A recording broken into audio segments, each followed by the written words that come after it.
Correction de l'éval de cours numéro 4, sixième. Un nombre s'écrit à l'aide de chiffres, comme les mots en français s'écrivent à l'aide de lettres. Donc en maths, on dispose de 10 chiffres de 0 à 9 qui servent à écrire tous les nombres.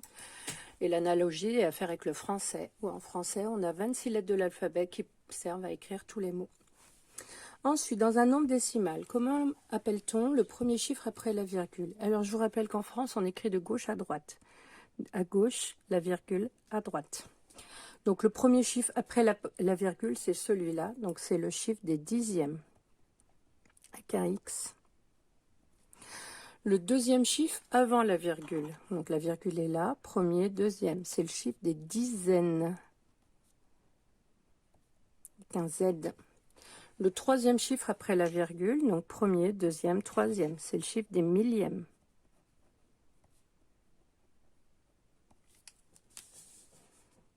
Ensuite, pour graduer une demi-droite, il faut choisir un point d'origine.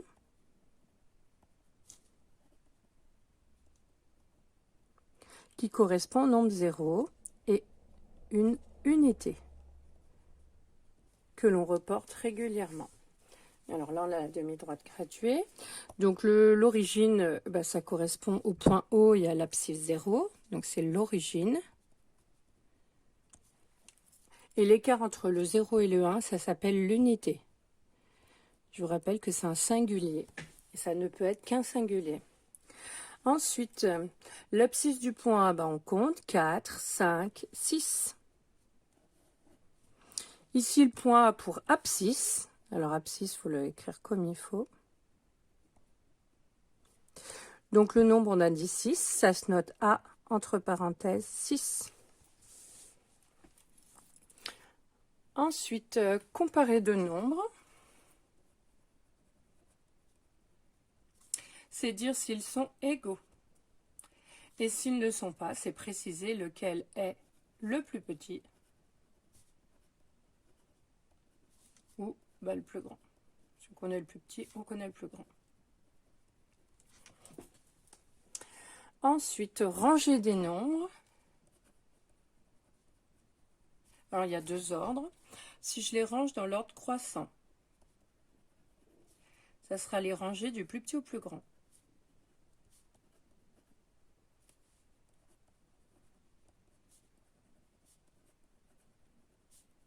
Quelque chose qui croît, c'est quelque chose qui grandit. Donc, c'est bien du plus petit au plus grand. L'autre ordre, c'est l'ordre décroissant. Vous en écrivez qu'un lors de l'évaluation. Du coup, c'est dans l'autre ordre, c'est du plus grand au plus petit.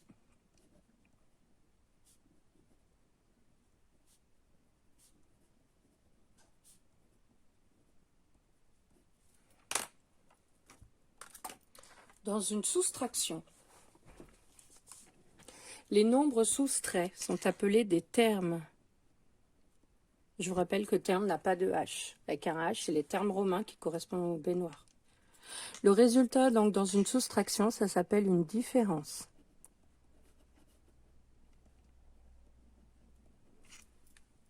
Dans une multiplication, les nombres multipliés sont appelés des facteurs.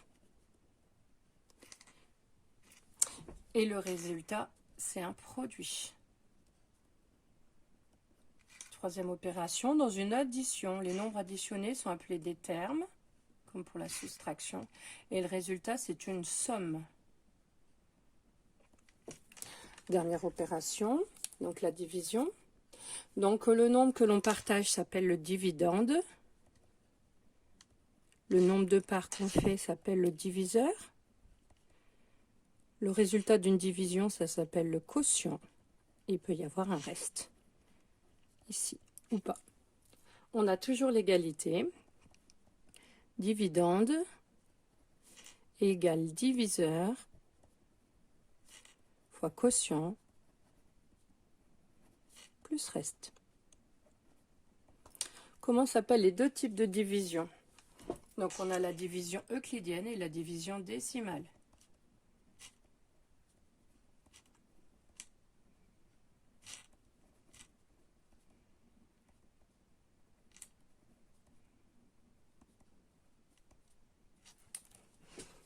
Ensuite, le vocabulaire des nombres entiers.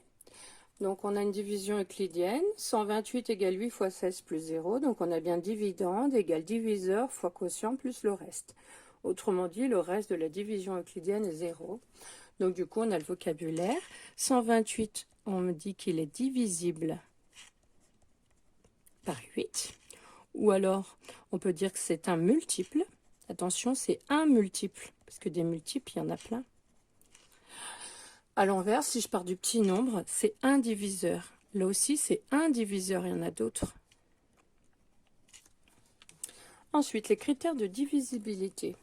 Un nombre entier divisible par 2 si le nombre se termine par 0, 2, 4, 6 ou 8. Alors, on peut dire aussi d'une autre manière, on peut dire son chiffre. C'est pas le chiffre, mais bien le sien. Donc, c'est son chiffre des unités est 0, 2, 4, 6 ou 8. Ça ne change rien. Attention, le ou est important, puisqu'on ne peut pas se terminer à la fois par un 4 et par un 8. C'est l'un ou l'autre. Deuxième page. On continue avec les critères de divisibilité. Quand est-ce qu'un nombre est divisible par 5? Si le nombre se termine par 0 ou 5. Ou on aurait pu dire aussi son chiffre des unités est 0 ou 5. Ensuite, un nombre entier divisible par 3 si la somme de ces chiffres, donc c'est bien les siens, est divisible par 3.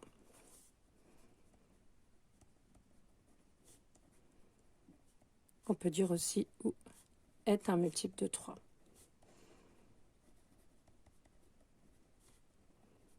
Donc la somme de ces chiffres, ça veut dire qu'on doit additionner tous les chiffres du nombre. Ensuite, les ordres de priorité pour écrire un calcul. Donc dans un calcul où s'enchaînent plusieurs opérations, on doit suivre les règles de priorité suivantes. On commence par effectuer dans l'ordre. En premier, on fait tous les calculs entre parenthèses. Attention, on ne calcule pas des parenthèses, mais bien les calculs qui sont à l'intérieur. Ensuite, quand il n'y a plus de calcul entre parenthèses, on effectue les multiplications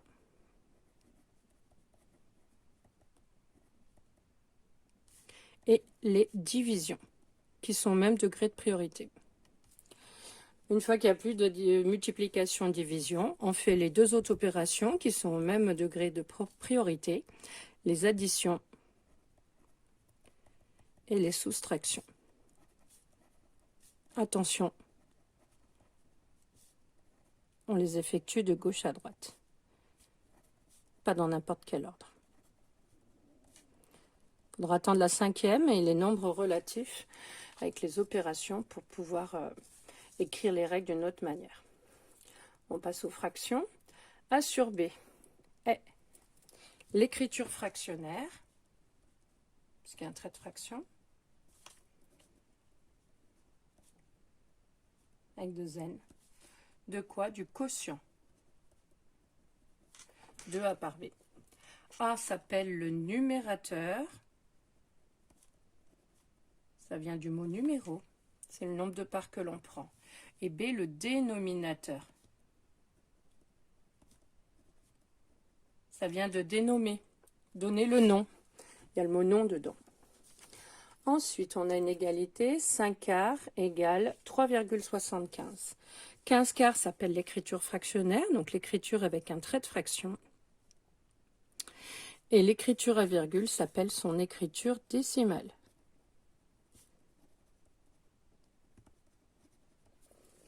Ensuite, les règles. A sur B, le nombre qui est multiplié par B donne A. Ça, on le retrouve avec la propriété. On avait fait ça au niveau de la méthodologie. Ensuite, pour avoir une fraction supérieure à 1, il faut que le numérateur soit plus grand que le dénominateur.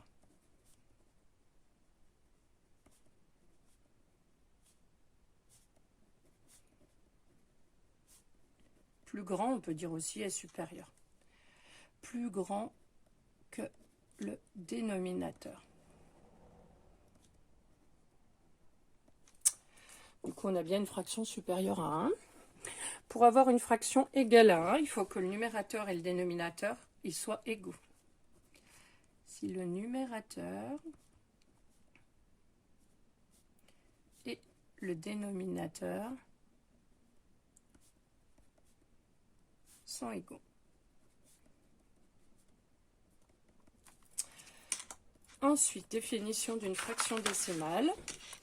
Alors, une fraction décimale, c'est quoi comme fraction? Donc, c'est bien une fraction. Qu'est-ce qu'elle a de spécial? Elle a son dénominateur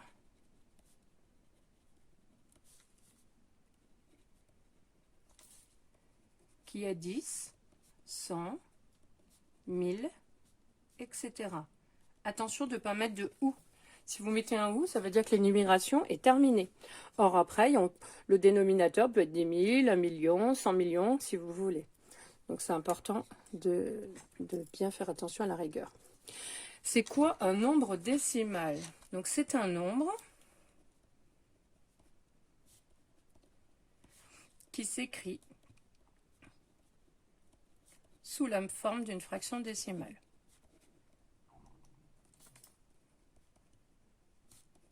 Attention, hein, c'est la définition officielle. Et pas juste un nombre avec une virgule. Décimal. Il peut s'écrire aussi avec une virgule.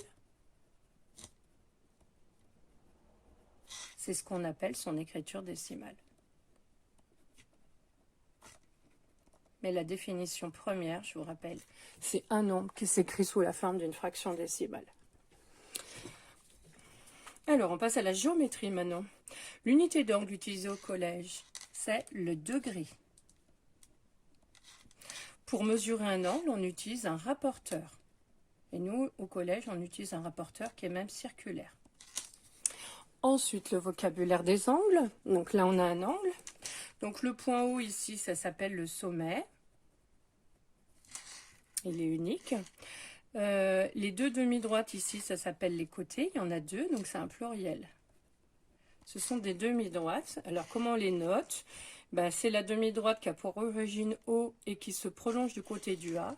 Donc, ça se note OA, crochet, parenthèse. Attention à l'ordre. Et l'autre côté, c'est la demi-droite OB. Ensuite, la notation de l'angle. Donc, cet angle, on l'appelle AOB. Je rappelle que le sommet, c'est la lettre du milieu, hein, où on peut éventuellement inverser les lettres. BOA. Quelle est la nature de cet angle? Donc ici, on voit que l'angle est plus petit qu'un angle droit, donc ça s'appelle un angle aigu. Attention, ce n'est pas une maladie aiguë, hein, il n'y a pas de tréma. Ensuite, définition d'un milieu. On dit QI le milieu de AB si... Donc il y a deux choses. Donc moi, je vous conseille de faire d'abord la figure. Donc on a un segment, je vous rappelle qu'un segment, il a des extrémités. Il s'appelle AB. Le point I, on le met à peu près où il faut. Je rappelle que c'est une lettre majuscule. Et on code. N'oubliez pas le codage. Donc du coup, on se rend compte qu'il y a deux contraintes. La première, c'est qu'on a deux longueurs égales. Donc les longueurs, ça se note sans crochet, je vous rappelle. Si vous mettez des crochets, ça devient faux. Ce sont des segments et les segments ne sont pas égaux. C'est leur longueur. Deuxième contrainte, on a vu que si on avait juste deux longueurs égales, ça ne suffisait pas pour prouver qu'on a un segment, qu'on a un milieu d'un segment. Il faut aussi que les trois points sont alignés. Donc les points, je vous rappelle que des points, ça se note séparés par des virgules. Donc c'est A, virgule. Alors soit on met une virgule, soit on met un pour le dernier. Ils doivent être alignés. Si on a juste les longueurs égales et qu'on n'a pas de points alignés, on n'a pas de milieu. Ensuite, un programme de construction. C'est quoi? C'est un texte, donc des phrases en français, qui décrit Attention, c'est le verbe d'écrire. C'est pas des apostrophes écrits, hein. C'est le verbe d'écrire en un mot. Qu'est-ce qu'il fait? Dans l'ordre, parce qu'on a vu qu'il y avait un ordre à respecter, pour ça qu'on mettait des petits numéros dans un programme de construction. Et il décrit quoi? Les étapes successives, ça veut dire qu'elles se suivent. Donc on évite d'écrire le mot construire, parce que construction, si on met avec construire, hein, mais on dit pour réaliser, pour tracer. Ensuite, deux droites qui se coupent s'appellent des droites séquentes. Je vous rappelle que l'orthographe est importante. On avait vu hein, que ça vient de sectionner, sécateur, pour se rappeler comment ça s'écrit au niveau de l'orthographe. Ensuite, on passe aux notations en géométrie. Donc, entre crochets, ça s'appelle un segment. Si j'enlève les crochets, c'est une longueur. Attention, il y a un U après le G, sinon ça fait longeur. Pareil, hein, si vous mettez un E après le G, ça fait segement. AB entre parenthèses, c'est une droite. Là aussi, je pense bien à mettre un E, sinon ça fait droit. Si je mets le A et le B séparés par une virgule, c'est 2 points. Si je mets AB crochet parenthèse, c'est une demi-droite. Je vous rappelle que le crochet est obligatoirement au début. Je ne peux pas l'écrire en deuxième. Et que du côté du crochet, c'est l'origine. Ensuite, si je mets un espèce de petit arrondi au-dessus des deux lettres, c'est un arc de cercle, c'est-à-dire une partie de cercle. C'est pour ça que c'est un petit arrondi. On passe à 3 lettres. 3 lettres collées sans rien, c'est le triangle ABC. Si je mets un chapeau dessus, ça devient un angle, dont le sommet, c'est la lettre du milieu, c'est la lettre B. Et si j'ai les 3 lettres séparées par des virgules, c'est 3 points. On passe aux symboles. Donc, je vous rappelle que les symboles mathématiques, c'est le verbe des phrases mathématiques. Donc, il y a un verbe pour chaque ligne. Il ne faut pas l'oublier.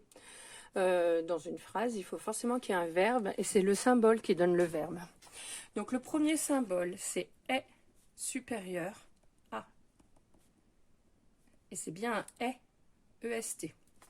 On peut dire aussi « ou est plus grand que ».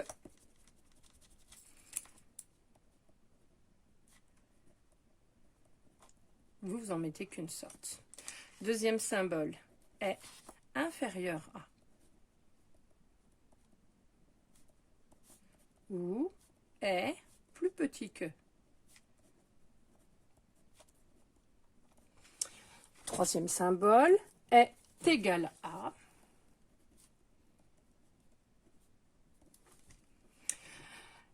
Quatrième symbole, c'est la négation.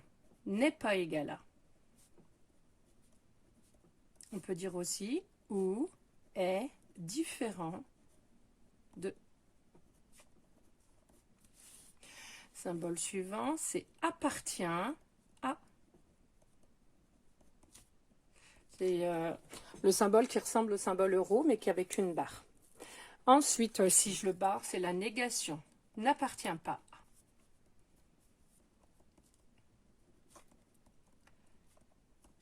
à. Ensuite, c'est est parallèle à, parce que le symbole, vous voyez que c'est deux petites, justement, de petits bouts de droite parallèles. Attention, parallèle, il n'y a qu'un R au début. Ensuite, c'est deux L et un L. Est parallèle à. Et le dernier, le T à l'envers, c'est est perpendiculaire à.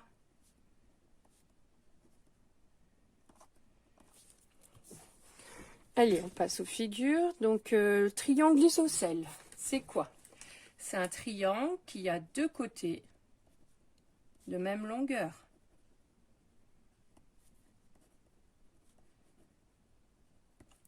Donc, je fais un triangle.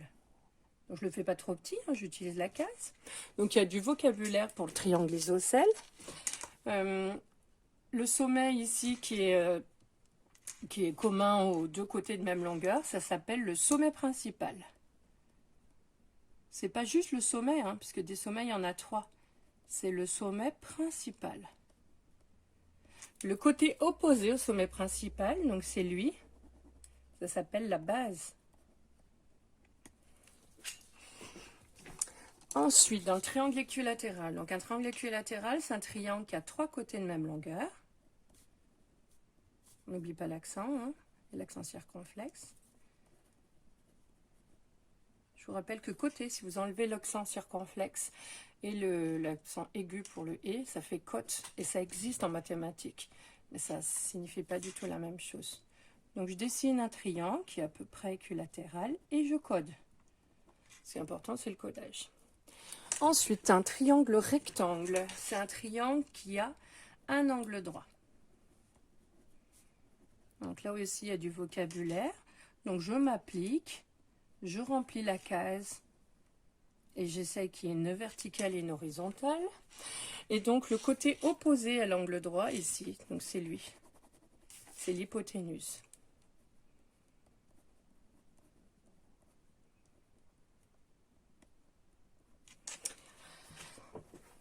Ensuite, la médiatrice, de quoi? D'un segment. Donc la médiatrice, elle est liée à un segment. Donc dans votre figure, il doit y avoir un segment. C'est quoi? C'est la droite, puisqu'elle est unique. Faites bien attention, il y a un article défini. Qu'est-ce qu'elle a de spécial?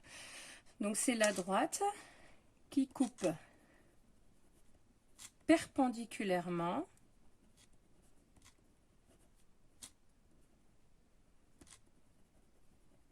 quoi? Le segment. Comment? En son milieu. Attention, au milieu, il n'y a qu'un L. Alors, il faut la dessiner en vert, la médiatrice. Donc, il faut repérer à peu près le milieu. Voilà. Et il faut tracer une droite perpendiculaire. Donc, on met bien l'angle droit et le codage du milieu. On passe à la bisectrice. Donc, la bisectrice, de quoi? C'est d'un angle. Donc, ici, on va partir d'un angle. Je vous rappelle hein, que c'est la partie du plan comprise entre deux demi-droites de même origine. Donc là, on a un angle. Qu'est-ce qu'elle a de spécial? Là aussi, elle est unique. Donc c'est la demi-droite cette fois-ci. Attention, on ne va pas construire une droite, mais bien une demi-droite. Qu'est-ce qu'elle a de spécial? Elle va partager quoi? L'angle. Donc cet angle. Comment? En deux angles de même mesure. Attention, on ne parle pas de milieu. Hein. Milieu, c'est obligatoirement d'un segment, pas d'un angle. Donc, je dois construire une demi-droite qui partage l'angle. Donc là, c'est à peu près, ça m'a levé. Et bien sûr, il faut coder. Donc, je fais des arcs de cercle et je les décale pour bien montrer qu'il y a bien deux angles et pas un seul. Et je mets bien sûr le même codage. On passe au quadrilatère. Un quadrilatère, c'est quoi? C'est un polygone. Qu'est-ce qu'il a de spécial ce polygone? Qui a? Donc à chaque fois il y aura qui a, hein, puisqu'il faut décrire. Il a quoi? Il a 4 côtés. Donc il faut essayer de faire un polygone qui a 4 côtés et 4 sements, sans qu'il ait rien de spécial. Donc là le quadrilatère que j'ai dessiné, il n'a pas de côté parallèle, il n'y en a pas de même longueur, il n'y a pas d'angle droit, donc c'est un quadrilatère qu'on appelle quelconque. On passe au particulier. Donc le losange, c'est quoi? C'est pas un polygone, c'est un quadrilatère particulier. C'est important de bien préciser. Qu'est-ce qu'il a de spécial? Il a 4 côtés de même longueur.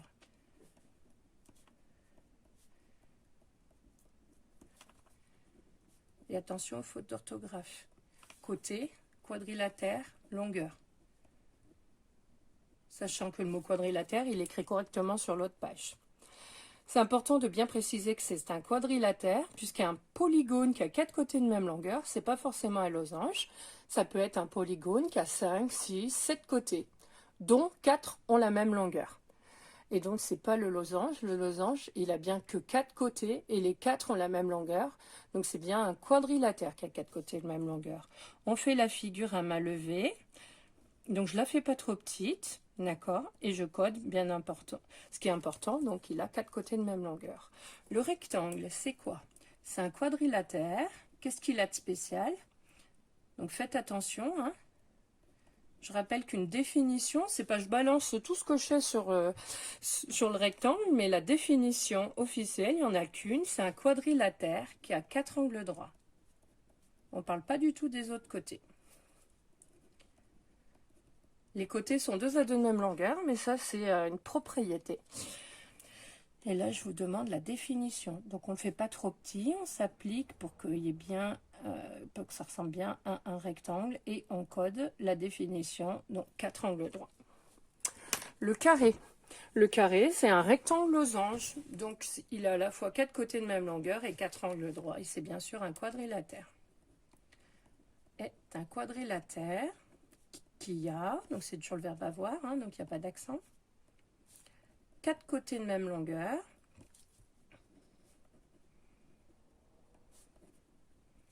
et 4 angles droits. Je m'applique, je fais une figure qui ressemble à un carré. Je ne la fais pas trop petite. Voilà. Prêt. Et je code donc 4 angles droits, 4 côtés de même longueur. On passe aux propriétés sur les diagonales. Alors, qu'est-ce qu'elles ont de spécial, le losange? Donc là, vous commencez par soit la figure, soit la propriété, puisque vous êtes censé la savoir par cœur. Donc, je dessine un losange. Les diagonales, je les fais en vert. Elles sont là. Elles ont 2 choses particulières. Il y a un angle droit. Donc, on va dire qu'elles sont perpendiculaires. 2, elles se coupent en leur milieu. Donc, je dois coder. Attention, elles n'ont pas la même longueur, donc il y a 2 codages différents. Les diagonales d'un losange se coupent en leur milieu. Toujours avec un seul L. Et sont perpendiculaires.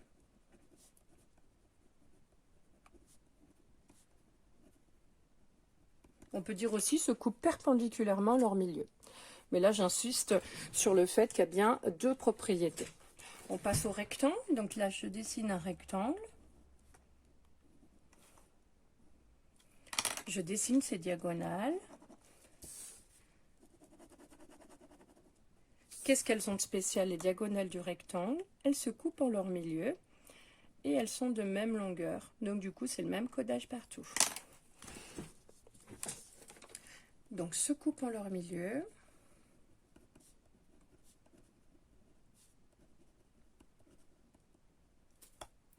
Et sont de même longueur.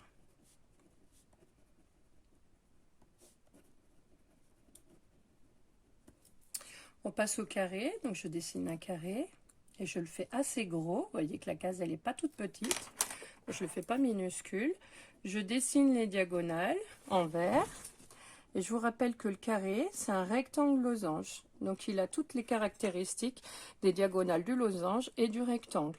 Donc, comme c'est un rectangle, on va avoir ce codage. Et comme c'est un losange, il y a aussi un angle droit. Donc, en résumé, vous voyez que se coupe en leur milieu, il y a 2 fois. Donc, je vais l'écrire qu'une fois pour le carré. Et donc, il y a 3 caractéristiques. Donc, se coupe en leur milieu. Et je dis bien en leur milieu, parce que les diagonales, il y en a 2. Si je mets se coupe en son milieu, eh ben, c'est une faute de français et de sens, parce que son milieu, ça voudrait dire qu'il n'y en a qu'une. Dans les diagonales, elles sont 2. Donc, comme il y a 3 choses, je mets une virgule. Quand on énumère une série de 3 choses, eh ben, on met une virgule entre, et à la fin, on en mettra un « et ». Donc, se coupe en leur milieu, sont perpendiculaires,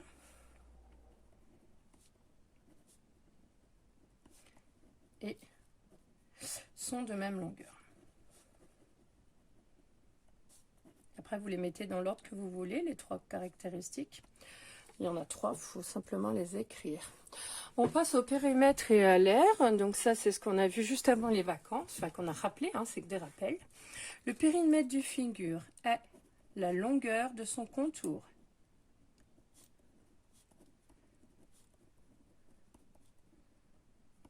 L'aire d'une figure, c'est la mesure de sa surface intérieure.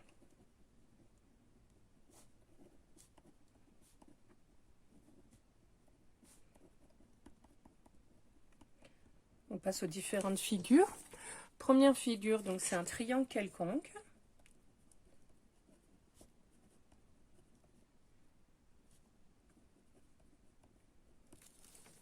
Alors, le périmètre, c'est la longueur de son contour. Donc, le triangle, ici, il a pour longueur de côté A, C et B. Donc on écrit A plus B plus C. Après, il n'y a pas d'ordre, on peut écrire A plus C plus B, hein. C'est une formule. L'aire, donc on avait vu en classe que l'aire du triangle est obtenu en faisant la moitié de l'aire du rectangle qui est représenté en pointillé. Donc on a besoin du H qui veut dire hauteur, qu'on met en rouge. Donc là on rajoute l'angle droit. La base du triangle, c'est le côté perpendiculaire à cette hauteur. Et donc la formule, je la rappellerai après, une fois que j'aurai rappelé le rectangle. Donc c'est cette figure-là. Donc le périmètre, c'est la longueur de son contour. Donc on fait grand L plus petit l. Donc grand L, c'est la longueur, petit l, c'est la largeur. Le rectangle, il a comme propriété qu'il a ses côtés opposés deux à deux de même longueur. C'est pour ça qu'on a rajouté le codage. Je vous rappelle que ce n'est pas la définition, c'est une propriété. Et donc, ça veut dire qu'ici, on a encore grand L et là, on a encore petit l. Donc, au lieu de faire grand L plus petit l plus grand L plus petit l, si je regroupe les deux grands L, il y en a deux. Donc, on écrit 2 fois grand L plus, et donc 2 fois la largeur. 2 fois grand L. Je vous rappelle qu'il n'y a pas de parenthèse. Les parenthèses avaient été mises à l'école primaire entre le 2 fois L et le 2 fois petit l pour bien indiquer les priorités. Sauf que les priorités d'opération, on les a revues, donc on n'a plus besoin de mettre des parenthèses, elles sont complètement inutiles, donc on ne les met pas. Il y a une autre formule, donc vous n'êtes pas obligé de réciter les deux, hein. Donc au lieu de faire, je regroupe les deux longueurs, les deux largeurs, je peux faire un demi-périmètre, c'est-à-dire je fais la moitié du tour de la figure, donc on a grand L plus petit l, et comme il faut recommencer en faisant encore une demi-figure, du coup on a 2 fois entre parenthèses grand L plus petit l. Sauf que cette formule, les élèves ont beaucoup plus de mal à la retenir, donc voilà, je ne vous la conseille pas forcément. Pour l'air, donc la mesure de la surface intérieure, c'est grand L fois petit l. Donc c'est cette formule que je vais utiliser pour revenir à mon triangle. Donc si je double ce triangle ici à gauche, si je double ce triangle à droite, j'obtiens ce rectangle-là. Quelles sont ses dimensions à ce rectangle? Ici, on a la largeur, qu'on retrouve ici, ces petits h. Et au niveau de la longueur, c'est noté sur la figure comme petit b. Donc comme l'air c'est grand L fois petit l, grand L c'est b, la largeur c'est h, donc on a b fois h. Le problème c'est que c'est le rectangle tout entier et que moi mon triangle c'est la moitié, parce qu'on a obtenu le rectangle en doublant. Donc contraire de doubler, bah, c'est divisé par 2. C'est pour ça que dans la formule ici vous avez une division par 2. Et donc on a b fois h, base fois la hauteur, divisé par 2. Voilà. Donc le B, on ne voit pas bien, mais c'est ça. Ensuite, on passe à la figure suivante. Donc ça, c'est le carré. Attention à l'orthographe, hein. C'est quand même des figures qui sont usuelles, hein. Ça veut dire que vous les connaissez depuis très longtemps. Alors, si je fais la longueur du tour de la figure, donc comme le carré, il a 4 côtés de même longueur, je vais faire le côté petit c, plus petit c, plus petit c, plus petit c. Ça fait 4 fois c. Si je l'air, c'est C fois C. On passe à la dernière. Donc on avait vu avant les vacances que la figure qui est dessinée ici, on pourrait croire que c'est un disque ou un cercle, qu'on a le choix. Seulement du moment que vous parlez de périmètre, ça m'exclut le cercle. Donc ici, j'ai pas le choix. C'est obligatoirement un disque. Je vous rappelle pourquoi. Le cercle, c'est déjà le tour de la figure. En fait, le cercle, c'est que ça. Donc comme le périmètre c'est la longueur du contour, je ne peux pas parler de périmètre d'un cercle parce que sinon ça ferait la longueur du contour du contour. Donc si je parle de cercle, on ne parlera pas de périmètre, on parlera de longueur et du coup il y aurait un L. Donc du moment qu'on vous parle de périmètre, c'est forcément le disque. Le disque il est plat, donc ça a un sens de dire que c'est la longueur du contour de l'intérieur. Donc la formule, donc on avait vu qu'il faudra l'apprendre par cœur, c'est pi fois 2 fois le rayon. Il y a une autre formule qui est pi fois d, mais si je regarde bien ma figure, il n'y a pas de d. On avait vu en classe aussi qu'il fallait faire attention à la rigueur. Vous devez écrire la formule en fonction des lettres données. Ici, c'est un R minuscule, donc vous mettez un R minuscule. Si j'avais mis un R majuscule, vous mettez un R majuscule. Et la formule de l'air, c'est pi fois rayon fois rayon. Attention à la lettre pi, hein, il y en a qui le font comme un R, mais il faut qu'on puisse voir la différence entre les deux. On avait vu aussi que pour ne pas mélanger vos formules, l'unité d'un périmètre, c'est une longueur, hein, puisque c'est la longueur de son contour. Donc on doit obtenir qu'une seule longueur. Donc par exemple, si mes longueurs sont en centimètres, des centimètres plus des centimètres plus des centimètres, je vais obtenir des centimètres. 2, ça n'a pas d'unité, fois des centimètres. 2 fois des centimètres, ça fait aussi des centimètres. Si j'ajoute des centimètres avec des centimètres, j'obtiens des centimètres. 4, ça n'a pas d'unité, fois des centimètres, j'obtiens des centimètres. Pi, ça n'a pas d'unité. 2, ça n'a pas d'unité, donc fois des centimètres, j'obtiens des centimètres. Alors que l'air, on n'obtient pas une longueur, c'est une surface. Donc si mes longueurs sont en centimètres, l'air sera en centimètres carrés. Il faut forcément que j'ai une longueur fois une autre longueur pour obtenir des centimètres carrés. Donc dans toutes mes formules, je dois obtenir à chaque fois un produit avec 2 longueurs. Ici, la longueur, vous voyez, c'est la base. Le H, c'est aussi une longueur. Donc centimètre fois centimètre, j'obtiens des centimètres carrés. Je divise par 2, ça reste des centimètres carrés. Donc une longueur fois une autre longueur, hein. Centimètre fois centimètre. Ici, centimètre fois centimètre. Puis il n'y a pas d'unité, mais j'ai bien le rayon fois le rayon, des centimètres fois le centimètre. Je passe au tableau. Donc on a rappelé là aussi avant les vacances. Donc on a bien vu au niveau de la rigueur qu'il faut s'appliquer sur les lettres, que c'est pas vous qui faites les lettres comme vous voulez, ce sont des unités internationales et qu'elles ont un sens. Donc entre une lettre minuscule et majuscule, ça ne veut pas dire la même chose, donc il faut s'appliquer. Donc l'unité la plus grande, c'est le kilomètre, enfin dans ce tableau, hein. Je vous rappelle que c'est un K minuscule, un M minuscule. Ensuite, on a les hectomètres, décamètres, DAM. Ensuite, on a le M. Ensuite, on a décimètre, DM, centimètre et millimètre. Donc, on avait vu qu'il faut faire vraiment attention. Qu'un K majuscule, ça veut dire Kelvin, c'est une unité de température. Qu'un M majuscule veut dire méga. Donc, ça ne signifie pas du tout la même chose. Pour le tableau des unités d'air, on avait vu que c'était pareil que le tableau, ça dépend du tableau des unités de longueur. Donc, il y a les mêmes lettres. Mais on a rappelé que les unités d'air, il y a un petit carré. Donc c'est un exposant 2. Donc je vous rappelle, c'est plus petit et au-dessus. Donc il faut s'appliquer. C'est pas de la même taille que la lettre. Qu'est-ce que ça change pour mon tableau? On avait vu qu'il fallait partager les colonnes en 2. Toujours en vert. Il faut vraiment faire attention à ça. Donc on avait insisté sur le fait qu'il y a des colonnes qui ne vont pas jouer le même rôle. Celles-là, vous voyez, elles sont en noir, donc là je les mets un peu plus foncées pour bien voir que celles-là, elles n'auront pas le même rôle que les colonnes en verte.